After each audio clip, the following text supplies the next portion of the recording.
Good morning. It is time for our Wonder Box, and I have Isla here to help me out. Shall we take a peek? All right. What do we have in there? We have more than one thing, right?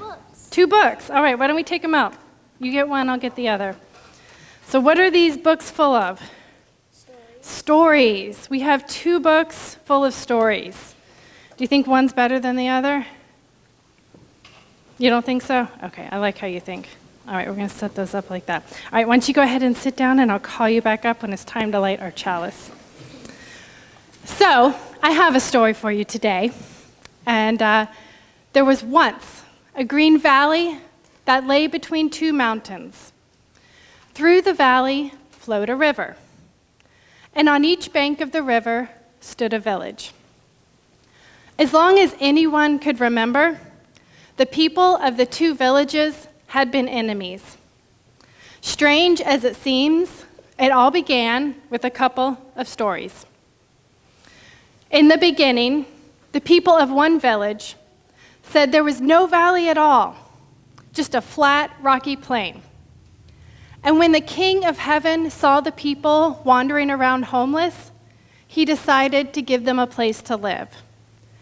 And so he sent enormous birds to gather the rocks and build mountains. And between the great ridges, the birds clawed and scratched out a valley that filled with rainwater and became the river. And that, declared the villagers, is how our ancestors came to this valley. It was a gift from the King of Heaven. And in the village across the river, a different story was told. Long ago, said the village folk, the Queen of the Earth searched high and low for the perfect people to make their home in this valley.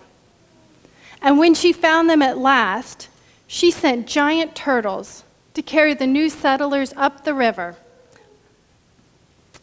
And that, declared the villagers, is how our ancestors came to this valley. It belongs to us, a gift from the Queen of the Earth. And day after day, and year after year, each village told their story until they could no longer imagine the beginning of life in the valley any other way. And in a little yellow house in one of the village lived a girl named Mira. Mira grew up hearing her village's stories. She knew them by heart. She knew the other village was her enemy. But she was very curious about the other village. On fine afternoons, Mira often liked to climb a tree close to the river and watch the people of the other village. On the other side, everything looked strangely familiar. And sometimes, when she was very brave, she would wade across the river to see her village from the other side.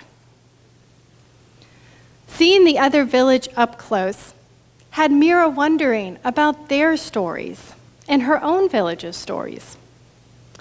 She had big questions. So she took her big question to old Alfred. He was an elder of the village, and he was always kind and wise.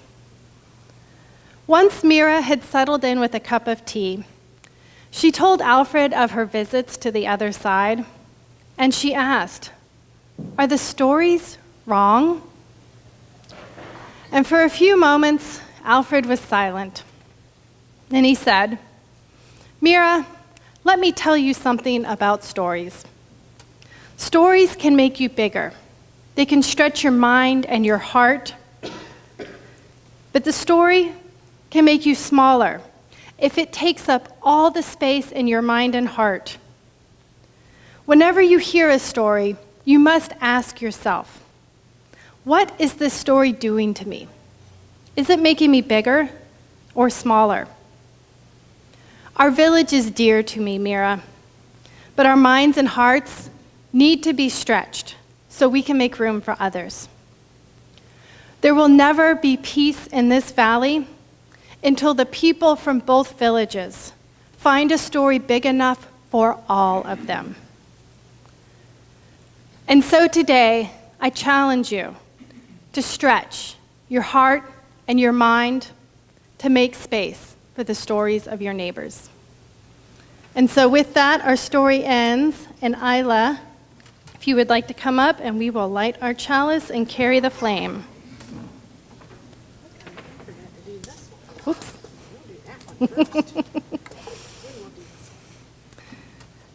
So from generation to generation, we light this flame of religious freedom.